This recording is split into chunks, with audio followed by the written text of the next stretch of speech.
আসসালামু আলাইকুম অষ্টম শ্রেণীর প্রিয় শিক্ষার্থীরা, আজকে আমরা তোমাদের বিজ্ঞান বইয়ের ষষ্ঠ অধ্যায় পরমাণুর গঠন সম্পর্কে আলোচনা করব। তো পরমাণুর গঠন বলতে কি, যে পরমাণু যেভাবে গঠিত হয় সেই যে প্রক্রিয়াটা সেইটা এখানে বলা হবে। তো চলো কথা না বাড়িয়ে শুরু করা যাক। তো যারা বৃত্তি পরীক্ষা দিবা তাদের জন্য এই ভিডিওটা অনেক গুরুত্বপূর্ণ। আর যারা আমার চ্যানেলটি সাবস্ক্রাইব করনি অবশ্যই সাবস্ক্রাইব করে পাশে থাকবে, এবং যারা করেছে তাদেরকে অসংখ্য ধন্যবাদ। তো চলো শুরু করা যাক। এখানে কি আছে, পরমাণু খুবই ক্ষুদ্র, অর্থাৎ যে পরমাণু একটা অণু অনেক ক্ষুদ্র কণা, তাই এর গঠন সম্পর্কে ধারণা পাওয়া সহজ নয়। অর্থাৎ এমন ক্ষুদ্র যে এটাকে মাইক্রোস্কোপ বা অণুবীক্ষণ যন্ত্র দিয়ে দেখতে হয়। তো এত সূক্ষ্ম কণা সম্পর্কে গঠন সম্পর্কে ধারণা পাওয়া কিন্তু সহজ নয়। তবে বিজ্ঞানীদের বিভিন্ন পরীক্ষা নিরীক্ষার পর পরমাণুর গঠন সম্পর্কে পরিষ্কার ধারণা পাওয়া গেছে। অর্থাৎ পরমাণু, ধরো এই একটা পরমাণু, এই পরমাণুটা কি, এই পরমাণুটা ইলেকট্রন, প্রোটন ও নিউট্রন সংখ্যার ভিন্নতার কারণে পরমাণু ধর্মে ধরো পার্থক্য দেখা যায়। অর্থাৎ পরমাণুর ভিতরে কি আছে, ইলেকট্রন, প্রোটন এবং নিউট্রন আছে, ঠিক আছে। আর ইলেকট্রন, প্রোটন আর নিউট্রনের কারণেই কিন্তু এই যে এর ধর্মে পার্থক্য দেখা যায়। তো এখানে আরো বিস্তারিতভাবে আলোচনা করা আছে। তো চলো, এখানে কি আছে, পরমাণুর ধারণার বিকাশ ও গঠন, অর্থাৎ কোন বিজ্ঞানী এটা করেন বা আবিষ্কার করেন এই সম্পর্কে আছে। তোমরা জেনেছো যে পদার্থ ক্ষুদ্র কণা দ্বারা গঠিত। অর্থাৎ পদার্থ, এই ধরো একটা পদার্থ, এই পদার্থটা বিভিন্ন ক্ষুদ্র ক্ষুদ্র কণা দ্বারা গঠিত, ঠিক আছে। এই ক্ষুদ্র কণা দুই রকমের, একটি হলো অণু, আরেকটি হলো পরমাণু। একের অধিক পরমাণু, অর্থাৎ একের অধিক ধরো পরমাণু মিলে কি হয়, একটা অণু গঠন করে। অর্থাৎ একের অধিক পরমাণু একসাথে হয়ে একটা অণু গঠন করে। পদার্থের ক্ষুদ্রতম কণার বিষয়ে বিভিন্ন সময়ে বিজ্ঞানী ও দার্শনিকগণ নানা সময় নানা রকম মতবাদ ব্যক্ত করেছেন। অর্থাৎ বিভিন্ন বিজ্ঞানী বা দার্শনিক বিভিন্ন ধরনের মতামত ব্যক্ত করেছেন বা পোষণ করেছেন।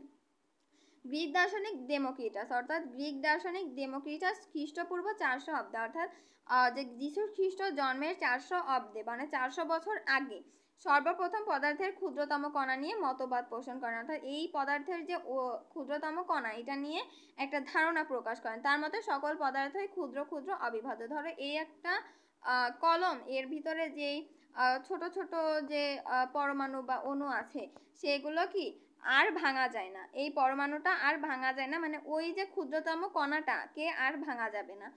তিনি এই ক্ষুদ্রতম কণার নাম দেন পরমাণু বা অ্যাটম। অর্থাৎ যেই ক্ষুদ্রতম কণাটা, এই ক্ষুদ্রতম কণাটা অর্থাৎ পদার্থের যে ক্ষুদ্রতম কণাটাকে আর ভাঙা যাবে না, এটা হলো অবিভাজ্য। এই ক্ষুদ্রতম কণার নাম দেন পরমাণু বা অ্যাটম। অ্যাটম কথাটি তিনি নিয়েছিলেন গ্রিক শব্দ অ্যাটোমস থেকে, যার অর্থ হলো অবিভাজ্য, অর্থাৎ যাকে আর ভাঙা যায় না। তারপরে কি আছে, তার সমসাময়িক সময়ে অর্থাৎ তার সাম্প্রতিক কালে দুজন দার্শনিক অর্থাৎ প্লেটো এবং অ্যারিস্টটল তার মতে দ্বিমত পোষণ করেন। অর্থাৎ তারা বলেন যে না, এটা না সেই ক্ষুদ্রতম কণা, অর্থাৎ একটা কলমের ভিতরে যে ক্ষুদ্রতম কণাগুলো থাকে তাকেও কি ভাঙা যাবে। অর্থাৎ অ্যারিস্টটলের মতে পদার্থ নিরবিচ্ছিন্ন বা কন্টিনিউয়াস, একে যতই ভাঙা হোক না কেন সেটা কি ক্ষুদ্র থেকে ক্ষুদ্রতর হতে থাকবে। কেননা অর্থাৎ পদার্থের কণাগুলো ক্ষুদ্র থেকে ক্ষুদ্রতর হতে থাকবে। তারপরে কি আছে, 1803 সালে, মানে অনেক সময় পর, কোথায় খ্রিস্টপূর্ব জন্মে 400 বছর আগে, আর কোথায় 1803 সাল, সেই 1803 সালে ইংরেজ বিজ্ঞানী জন ডাল্টন কি করে, পরীক্ষালব্ধ অর্থাৎ পরীক্ষার মাধ্যমে তিনি দেখান যে পদার্থ ক্ষুদ্রতম কণা সম্পর্কে মতবাদ করেন যে পরমাণু হলো মৌলিক পদার্থ, অর্থাৎ একটা পদার্থ দিয়ে গঠিত ক্ষুদ্রতম কণা যাকে আর ভাঙা যাবে না। ডাল্টনের এই মতবাদ সকলেই গ্রহণ করে।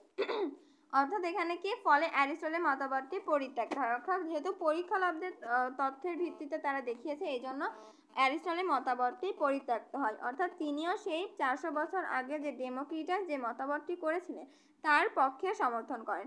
আসলে পরমাণু অবিভাজ্য নয়, ক্ষুদ্রতম কণিকাও নয়। অর্থাৎ কি, জন ডাল্টনের কথাটাও সত্য নয়।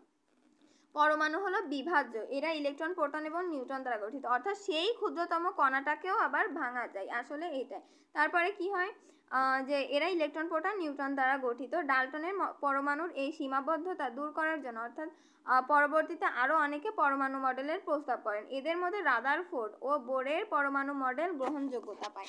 অর্থাৎ এখানে কি বলছে, একসময় বিজ্ঞানী রাদারফোর্ড ও তার সহকর্মী একটি পরীক্ষা করেন যে পরমাণুর গঠন সম্পর্কে ভালো ধারণা দেয়।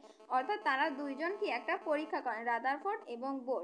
এই পরীক্ষাটার মাধ্যমে কি পাওয়া যায় যে এই যে যেই জায়গাটা অর্থাৎ পরমাণু ধনাত্মক আধান এবং ভর একটি ক্ষুদ্র জায়গায় আবদ্ধ, অর্থাৎ রাদারফোর্ড বলেন পরমাণুর যে ধনাত্মক আধান এবং ক্ষুদ্র জায়গা অর্থাৎ ধনাত্মক আধান এবং ভর কি একটা ক্ষুদ্র জায়গায় আবদ্ধ, এই জায়গাটির পরমাণুর কেন্দ্রে অবস্থিত। অর্থাৎ এটা ধরো একটা পরমাণু, এই পরমাণুর যে কেন্দ্রে কি অবস্থা, কেন্দ্রে অবস্থিত হলো সেই আধান অর্থাৎ প্লাস চার্জ এবং ভর কি সেই জায়গায় আবদ্ধ, এবং এই জায়গাটির নাম হলো নিউক্লিয়াস। অর্থাৎ এই সেই পরমাণুর এই যে কেন্দ্রে অবস্থিত হলো এটা নিউক্লিয়াস। কোনো এবারে কি আছে এখানে কি আছে যে তিনি আরো ব্যাখ্যা দেন যে পরমাণু বেশিরভাগ জায়গা ফাঁকা। অর্থাৎ দেখো এই যে পরমাণুটা এর এই সব জায়গা কিন্তু ফাঁকা, এই ফাঁকা তার মানে এই যে কেন্দ্রের ভরটাই তার কিন্তু আসল ভর, বা কেন্দ্রের ভরটার একটু যেটা ধরা হয় না এরকম হবে।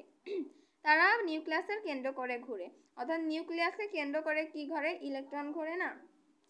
বা এখানে কি আছে যদি আমরা দেখি কোনো ভর নেই, আবার নিউক্লিয়াসকে কেন্দ্র করে ঘুরছে রাদারফোর্ডের মডেল সৌরজগতের মতো। অর্থাৎ সৌরজগৎ যেমন সূর্যকে কেন্দ্র করে বিভিন্ন গ্রহ, তারপরে গ্রহকে কেন্দ্র করে উপগ্রহ ঘুরছে, এরকম একটা মডেল তিনি দাঁড় করান।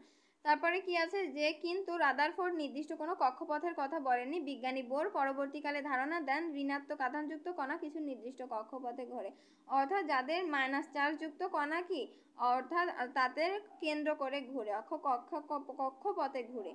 তারপরে কি আছে, উপরিক্ত আলোচনা থেকে বলা যায় যে পরমাণু অবিভাজ্য নয়, পরমাণু ইলেকট্রন প্রোটন এবং নিউট্রনের সমন্বয়ে গঠিত। অর্থাৎ পরমাণুকে যে ক্ষুদ্রতম কণাটাকেও ভাঙা যায় এবং ভাঙলে ইলেকট্রন প্রোটন এবং নিউট্রন পাওয়া যায়। ঠিক আছে, তারপরে কি আছে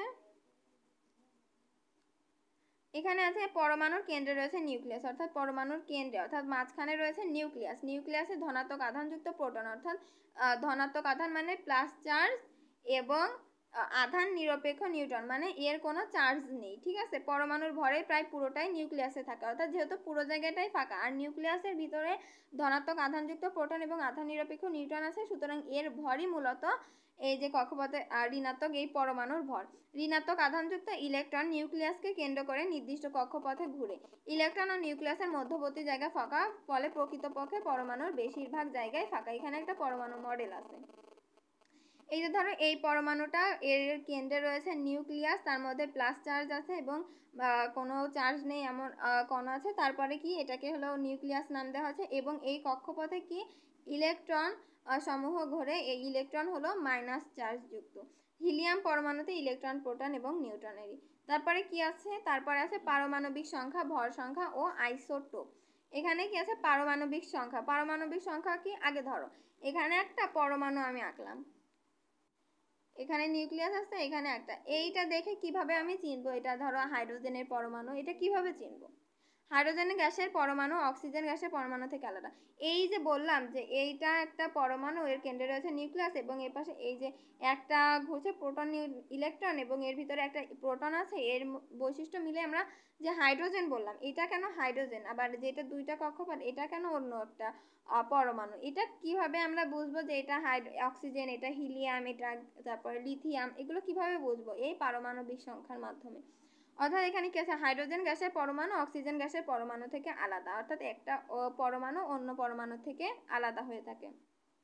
একটি মৌলের পরমাণু থেকে আরেকটি মৌলের পরমাণুর মধ্যে আকার, ভর ও ধর্মে পার্থক্য দেখা যায়। কেন এই পার্থক্য, পরমাণুতে প্রোটন এবং ইলেকট্রন সংখ্যার পার্থক্যের কারণে, অর্থাৎ প্রোটন এবং ইলেকট্রন সংখ্যার পার্থক্যের কারণে পরমাণু সমূহের পার্থক্য হয়। তোমরা জানো পরমাণু আধান নিরপেক্ষ, পরমাণু কি আধান নিরপেক্ষ, তাই পরমাণুতে ইলেকট্রন ও প্রোটনের সংখ্যা সমান, অর্থাৎ আধান নিরপেক্ষ হওয়ার কারণে তাদের প্রোটন এবং ইলেকট্রন সংখ্যা সমান হয়ে থাকে। তবে কোনো মৌলের পরমাণুর বৈশিষ্ট্যকে বোঝানোর জন্য প্রোটনের সংখ্যা ব্যবহার করা হয়, অর্থাৎ প্রোটনের সংখ্যা ব্যবহার করা হয় কিসের জন্য, যে মৌলের পরমাণুর বৈশিষ্ট্যকে বোঝানোর জন্য। এখানে এবার কি আছে, কোনো মৌলের অর্থাৎ কোনো মৌলের একটি পরমাণুতে প্রোটনের সংখ্যাকে, অর্থাৎ একটি মৌলের যে প্রোটনের সংখ্যা, অর্থাৎ হাইড্রোজেনের ধরো প্রোটনের সংখ্যা 1, এর জন্য পারমাণবিক সংখ্যা অ্যাটমিক নাম্বার বলা হয়, অর্থাৎ যেটা প্রোটনের সংখ্যা সেটা হলো অ্যাটমিক নাম্বার বলা হয়। হাইড্রোজেনের অর্থাৎ যে কোনো একটি মৌল, যদি একটা হাইড্রোজেনের মৌল একটি পরমাণুতে অর্থাৎ একটি পরমাণুতে প্রোটনের সংখ্যার পারমাণবিক সংখ্যা বলা হয়, অর্থাৎ প্রোটনের সংখ্যাকেই পারমাণবিক সংখ্যা বলা হয়। অর্থাৎ এখানে হাইড্রোজেনের একটি পরমাণুতে একটি প্রোটন আছে, তাই হাইড্রোজেনের পারমাণবিক সংখ্যা 1। এজন্য দেখো যত প্রোটন যদি একটা থাকে তাহলে তার পারমাণবিক সংখ্যা 1 বোঝাবে, তাই না? তাহলে এই পারমাণবিক সংখ্যার ভিন্নতার কারণে বিভিন্ন মৌল বিভিন্ন রকম। অক্সিজেনের একটি পরমাণুতে 8টি প্রোটন আছে, তাহলে অক্সিজেনের পারমাণবিক সংখ্যা হবে 8। যেহেতু একটি প্রোটন 8টি প্রোটন আছে তাহলে সেখানে পারমাণবিক সংখ্যা 8 হবে। প্রোটনের সংখ্যা যা, পারমাণবিক সংখ্যাও তাই। পারমাণবিক সংখ্যা থেকে কি তথ্য পাওয়া যায়? পারমাণবিক সংখ্যা থেকে কার্বন, এই যে দেখো পারমাণবিক সংখ্যা, কার্বনের পারমাণবিক সংখ্যা 6। এ থেকে কি তথ্য পাওয়া যায়? পারমাণবিক সংখ্যা যেহেতু ওই মৌলের প্রোটনের সংখ্যা, তাই বোঝা যাবে কার্বনের প্রোটন সংখ্যাও 6টি। ঠিক আছে, এবার পরমাণুতে যেহেতু প্রোটন আর ইলেকট্রন সমান থাকে, ঠিক আছে, প্রোটন আর ইলেকট্রন সমান সাথে থাকে, এই জন্য ইলেকট্রনও 6টি ধরে নেব। তাহলে একটা পারমাণবিক সংখ্যা থেকে প্রোটন এবং ইলেকট্রনের সংখ্যা পাওয়া যায়। কোন মৌলের পারমাণবিক সংখ্যা থেকে বোঝা যায় কি ওই মৌলের নিউট্রন আছে? না, নিউট্রন সংখ্যা জানা যায় না। নিউট্রন সংখ্যা জানতে হলে মৌলের পারমাণবিক সংখ্যা এবং ভর সংখ্যা জানতে হবে। তাহলে ভর সংখ্যা জানতে হবে। এবার যদি আমরা জানি ভর সংখ্যা এবং পারমাণবিক সংখ্যা, তাহলে আমরা কেবলমাত্র নিউট্রন সংখ্যা বের করতে পারবো। তারপরে কি আছে? নিউট্রন সংখ্যা জানতে হলে মৌলের পারমাণবিক সংখ্যা এবং ভর সংখ্যা জানতে হবে। একটি পরমাণুতে ইলেকট্রনের ভর নগণ্য, অর্থাৎ মাইনাস চার্জ নগণ্য, অর্থাৎ নেই বললেই চলে। পরমাণুর প্রায় সবটুকুই তার ভর নিউক্লিয়াসে থাকে, অর্থাৎ এই যে নিউক্লিয়াসের মধ্যে যেটা থাকে সেই প্রোটন এবং যে ধনাত্মক আধান নিরপেক্ষ যেটি থাকে সেটি হলো নিউট্রনের ভর, অর্থাৎ সেইটি হলো মূলত তোমার পরমাণুর ভর। তারপরে অর্থাৎ কোন পরমাণুর ভর তার প্রোটন এবং নিউট্রনের ভর, অর্থাৎ প্রোটন এবং নিউট্রনই নিউক্লিয়াসের ভিতরে থাকে, সেই নিউক্লিয়াসে যেহেতু পরমাণুর ভর, তাহলে প্রোটন এবং নিউট্রনের ভরই মূলত পরমাণুর ভর। তারপরে কি আছে? আবার নিউট্রন ও প্রোটনের ভর প্রায় সমান, অর্থাৎ নিউট্রন আর প্রোটনের ভরও প্রায় সমান। কোন মৌলের পরমাণুতে প্রোটন ও নিউট্রনের সমষ্টিকে ভর সংখ্যা হিসেবে দেখা হয়, অর্থাৎ প্রোটন এবং নিউট্রনের সমষ্টিকে ভর সংখ্যা হিসেবে দেখা যায়। তাহলে ভর সংখ্যা জানতে হলে কি জানতে হবে? প্রোটন এবং নিউক্লিয়াসের নিউট্রনের, প্রোটন এবং নিউট্রনের সংখ্যা জানলে তাকে যোগফলই হবে ভর সংখ্যা। কোন মৌলের ভর সংখ্যা ওই মৌলের পরমাণুতে প্রোটনের সংখ্যা প্লাস নিউট্রনের সংখ্যা। যেমন অক্সিজেনের পরমাণু নিউক্লিয়াসে 8টি প্রোটন আছে এবং 8টি নিউট্রন থাকে, তাহলে এর পারমাণবিক সংখ্যা 8টি এবং ভর সংখ্যা 8 যোগ 8 16টি। আবার সোডিয়ামের একটি পরমাণুতে 11টি প্রোটন এবং 12টি নিউট্রন আছে, তাহলে এর ভর সংখ্যা 11 যোগ 12 23টি। তাহলে এই দেখো এখানে কি, যদি আমরা একটা পরীক্ষা করা দেখি বা একটা ম্যাথ সলভ করি, তো এখানে কি আছে? ক নামক একটি মৌলের পারমাণবিক সংখ্যা 17 এবং ভর সংখ্যা 35, অর্থাৎ মৌলটির নাম দেওয়া হয়নি, এটা সাধারণ মৌল, অর্থাৎ পারমাণবিক সংখ্যা 7 এবং ভর সংখ্যা 35। ওই মৌলের পরমাণুতে কয়টি ইলেকট্রন, প্রোটন ও নিউট্রন আছে? আচ্ছা, আগে আমরা কি জানছি যে পারমাণবিক সংখ্যাই হলো প্রোটনের সংখ্যা, তাহলে আমরা 17ই ধরবো প্রোটনের সংখ্যা, আর প্রোটনের সংখ্যা আর ইলেকট্রন সংখ্যা সমান, তাহলে ইলেকট্রনও 17।